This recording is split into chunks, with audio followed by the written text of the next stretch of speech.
wherever the most crime is. That's what they'll say on the news. That's what you see. South Phoenix. South Phoenix is now all the way up to Thomas Road. It's all the way up to Indian School. And I go, oh no, that's not what we call South Phoenix, you know.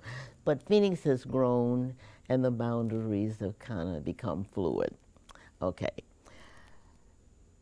Usually, the South Phoenix boundaries, going all the way back to redlining days, was south of the river.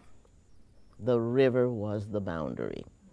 If you lived south of the river, you lived in South Phoenix.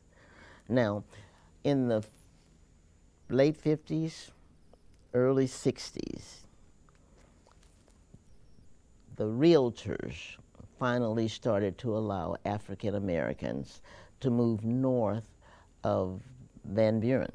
There's a little settlement right north of McDowell, near Good Samaritan Hospital in that area. A lot of African Americans moved into that area, okay? Then later, well, Lincoln Ragsdale always told the story about how he bought a house on Thomas Road, the first African American family to live north, that's north. Eleanor, his wife, was very fair, even though she was African American. So Lincoln would tell the story that Eleanor bought the house. He said, I would go at night and peep through the oleanders and look at the house because African Americans could not buy.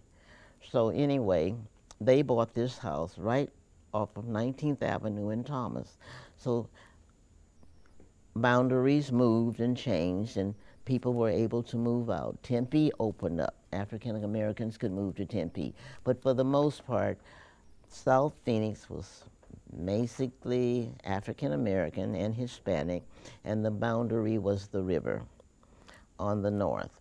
On the south, basically it was southern, not many south of Baseline, which is where I live now. But no, you didn't even come over here, really.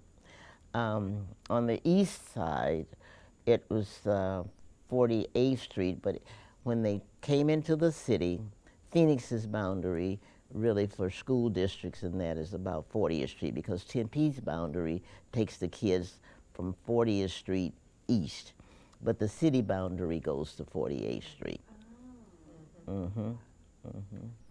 That was back when I was telling you about in the 50s when Tempe claimed their kids. A lot of our friends lived on the east side of 40th Street, so they had to go to Tempe schools. What about the west boundary? The west boundaries, South Phoenix, again, the river covered that. That was South Phoenix because you basically, Levine was farmland and not many African Americans lived west. So. Oh, it's great. But it moves now. It has moved quite a bit.